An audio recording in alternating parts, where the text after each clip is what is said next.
Grendel by John Gardner. Historical background.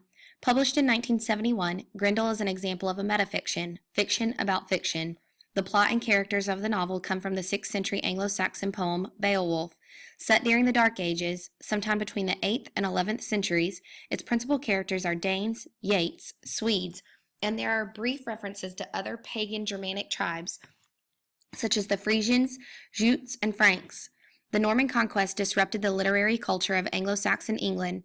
The practice of alliterative verse continued until the 15th century, primarily in the north and southwest corners of the island. The Anglo-Saxon society revolved around warfare. Chapter 11. I am mad with joy. At least I think it's joy. Strangers have come and it's a whole new game. I kiss the ice on the frozen creeks. I press my ear to it, honoring the water that rattles below, for by water they came. The icebergs parted as if gently pushed back by enormous hands, and the ship sailed through, sea-eager, foamy-necked, white sails riding the swan road, flying like a bird. Oh, happy Grendel! 15 glorious heroes, proud in their battle dress, fat as cows. I could feel them coming as I lay in the dark of my cave. I stirred, baffled by the strange sensation, squinting into dark corners to learn the cause. It drew me as the mind of the dragon did once. "It's coming," I said. More clearly than ever I heard the muffled footsteps on the dome of the world, and even when I realized that the footsteps were nothing but the sound of my own heart, I knew more surely than before that something was coming. I got up, moved past stone icicles to the pool and the sunken door. My mother made no move to prevent me. A whale passed, long dark shadow 2 miles out. The sky grew light at my back. Then I saw the sail. I was not the only one who saw them coming. A lone Danish coast guard stood bundled in furs, his horse beside him, and he shaded his eyes against the glint of the icebergs beyond the sail and watched the strangers come in swiftly toward land. And then, quick as wolves, but mechanical, terrible, the strangers leaped down, and with their stiff, ice-crusted ropes as gray as the sea, the sky, the stones, they moored their craft. The coast guard mounted, snatched up his spear, and rode loudly down to meet them. His horse's hoofs shot sparks. I laughed. If they were here for war, the coast guard was a goner. "What are ye, bearers of armor, dressed in mail coats, that have thus come riding your tall ship over the sea road, winter-cold ocean, here to Daneland?" Thus spake the coast guard. Wind took his words and sent them tumbling. I bent double, soundlessly laughing till I thought I'd split. They were like trees, these strangers. Their leader was as big as a mountain, moving with his forest toward the guard. Nevertheless, the Dane shook his spear. "Attaboy," I whisper. I shadow box. "If they come at you, bite 'em in the leg." He scolded and fumed and demanded their lineage. They listed with folded arms. At last the Coast Guard's voice gave out, and the leader answered. His voice, though powerful, was mild. Voice of a dead thing, calm as dry sticks in ice when the wind blows over them. He had a strange face that, little by little, grew unsettling to me. It was a face, or so it seemed for an instant, from a dream I had almost forgotten. The eyes slanted downward, never blinking, unfeeling as a snake's. He had no more beard than a fish. He smiled as he spoke, but it was as if the gentle voice, the childlike yet faintly ironic smile, were holding something back. Some magician power that could blast stone cliffs to ashes as lightning blasts trees. "We're Yeats," he said, "the hearth companions of King Hygelac. You've heard of my father, a famous old man named Ecgtheow," he said. "We've come as friends for a visit with your lord King Hrothgar, protector of the people. Be so kind as to give us some advice, old man. We've come on a fairly important errand." The hint of irony in the smile grew darker, and he looked now not at the Coast Guard, but at the Coast Guard's horse. "A certain thing can't very well be kept hidden, I think. You'll know if it's true, as we heard back home, that I don't know what kind of enemy stalks your hall at night, kills men, so they say, and for some reason scorns your warriors. If it's so—" He paused, his eyebrows cocked, and glanced at the Coast Guard and smiled. "I've come to give Hrothgar advice." You could see pretty well what advice he'd give. His chest was wide as an oven. His arms were like beams. "Come ahead," I whispered. "Make your play. Do your worst." But I was less sure of myself than I pretended. He was dangerous. And yet I was excited, suddenly alive. Then the Coast Guard turned his horse and led them up to the mead hall. I did not follow. I stayed in the ruin, prowling where long-dead giants prowled, my heart aching to know what the strangers were doing now, up at the mead hall. But it was daylight. I'd be a fool to go up and see. I couldn't tell back in my cave whether I was afraid of them or not. Who knows what all this means? I tried to think whether or not I was afraid of the stranger, and the thought made no sense. I have sometimes watched men do mysterious things. Afraid or not, I would go to the mead hall, I knew. I toyed, of course, with the ridiculous theory that I'd stay where I was safe, like a sensible beast. Am I not free as a bird? I whispered, leering, maniacal. I have seen, I embody, the vision of the dragon, absolute final waste. I saw long ago the whole universe as not my mother, and I glimpsed my place in it, a whole. Yet I exist, I knew.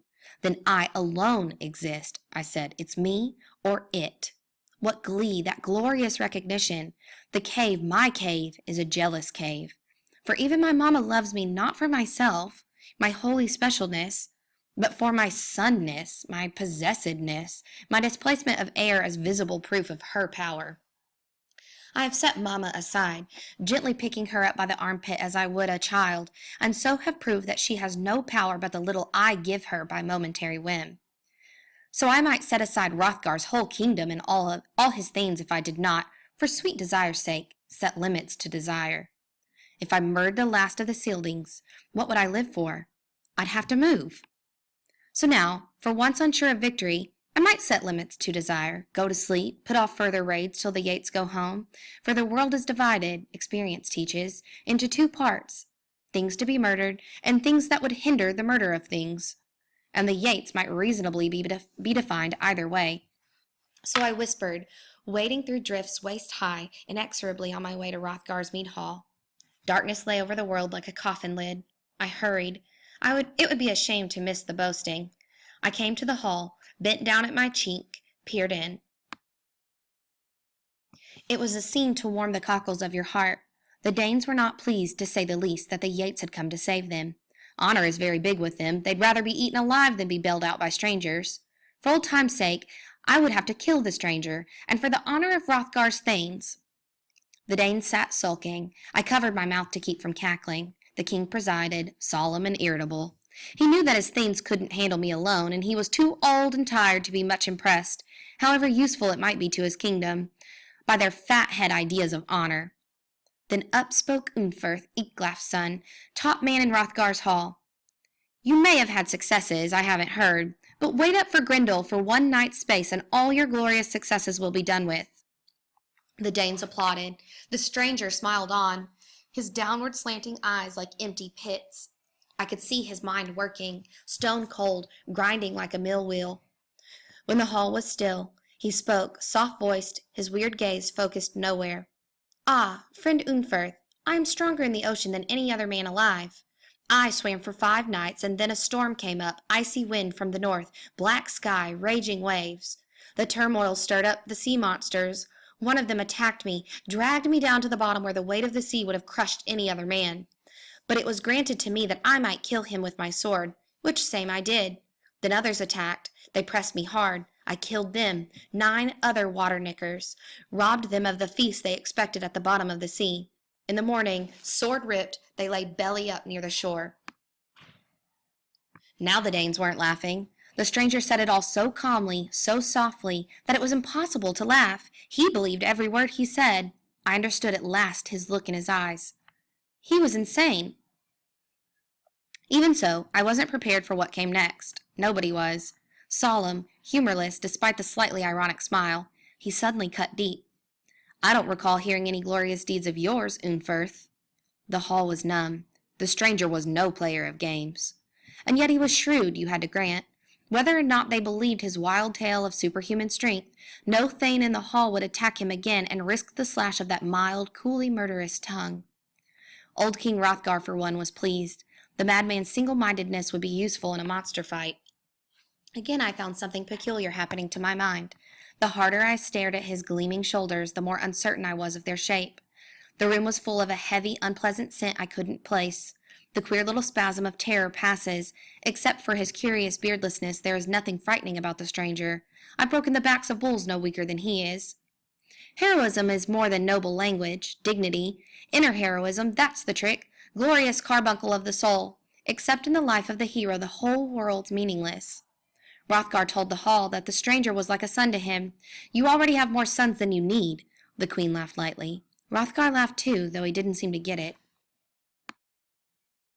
The stranger smiled on, but closed his eyes. He knew a doomed house when he saw it. I had a feeling, but for one reason or another he kept his peace. I grew more and more afraid of him, and at the same time, who can explain it, more and more eager for the hour of our meeting. The stranger waits on, as patient as a grave mound. I too wait, whispering mad like him. We wait. The king retires and his people leave. The Yates build up the fire, prepare to sleep, and now, silence, darkness. It is time. Chapter 12. I touched the door with my fingerprints and it burst. For all its fire-forged bands, it jumps away like a terrified deer, and I plunge into the silent, hearth-lit hall with a laugh that I wouldn't much care to wake up to myself. I am swollen with excitement, bloodlust and joy, and a strange fear that mingle in my chest like a twisting rage of a bonfire. They're all asleep, the whole company. I can hardly believe my luck, and my wild heart laughs, but I let out no sound. Swiftly, softly, I will move from bed to bed and destroy them all, swallow every last man. I am blazing, half crazy with joy. For a pure, mad prank, I snatch a cloth from the nearest table and tie it around my neck to make a napkin. I delay no longer. I seize up a sleeping man, tear at him hungrily, bite through his bone locks, and suck hot, slippery blood. He goes down in huge morsels, head, chest, hips, legs, even the hands and feet. My face and arms are wet, matted, the napkin is sopping, the dark floor steams. I move on at once and I reach for another one, whispering, chewing the universe down to words, and I seize a wrist. A shock goes through me. Mistake. It's a trick. His eyes were open all the time, cold-bloodedly watching to see how I work. The eyes nail me now as his hand nails down my arm. I jump back without thinking. Now he's out of his bed, his hand still closed like a dragon's jaws on mine. Nowhere on Middle Earth, I realize, have I encountered a grip like his. My whole arm's on fire, incredible searing pain. It's as if his crushing fingers are charged like fangs with poison. I scream, facing him, grotesquely shaking hands. Dear lost long brother, kinsman Thane, and the timbered hall screams back at me. I feel the bones go, ground from their sockets, and I scream again. I am suddenly awake. The long pale dream, my history, falls away. The mead hall is alive, great cavernous belly, gold-adorned, blood-stained, howling back at me, lit by the flickering fire in the stranger's eyes. He has wings. Is it possible? And yet it's true. Out of his shoulders come terrible fiery wings. I jerk my head, trying to drive out illusion. The world is what it is and always was. That's our hope, our chance. Yet even in times of catastrophe, we people it with tricks. Grendel, hold fast to what is true. Suddenly, darkness. My sanity has won. He's only a man. I can escape him. I plan. I feel the plan moving inside me like thaw-time waters rising between cliffs. When I'm ready, I give a ferocious kick, but something's wrong. I have fallen, slipped on blood. He viciously twists my arm behind my back. By accident it comes to me. I have given him a greater advantage. I could laugh. And now something worse. He's whispering, spilling words, like showers of sleet, his mouth 3 inches from my ear. I will not listen. His syllables lick at me, chilly fire. His syllables lick at me, chilly fire. His syllables lick at me, chilly fire. His syllables lick. As you see it, it is. While the seeing lasts, dark nightmare history, my promise, time is the mind, by that I kill you. I do not listen. I am sick at the heart. I have been betrayed before by talk like that. The stranger's companions encircle us, useless swords. I could laugh if it weren't for the pain that makes me howl. If you win, it's by mindless chance. Make no mistake. First you tricked me, and then I slipped. Accident. He answers with a twist that hurls me forward, screaming. The thanes make way. I fall against a table and smash it, and wall timbers crack. Nevertheless, it was by accident that he got my arm behind me. He penetrated no mysteries. He was lucky. If I'd known he was awake, if I'd known there was blood on the floor when I gave him that kick. I stare down, amazed. He has torn off my arm at the shoulder. Blood pours down where the limb was. I cry. I bawl like a baby. He stretches his blind white wings and breathes out fire. I run for the door and through it. I move like wind. I stumble and fall. Get up again. I'll die, I howl. Mama, Mama, I'm dying. But her love is history. It was an accident, I bellow back. I will cling to what is true. Blind, mindless, mechanical, mere logic of chance. I am weak from loss of blood. No one follows me now. I stumble again, and with my one weak arm I cling to the huge twisted roots of an oak. I look down past stars to a terrifying darkness. Standing baffled, quaking with fear, 3 feet from the edge of a nightmare cliff, I find myself incredibly moving toward it. I look down into the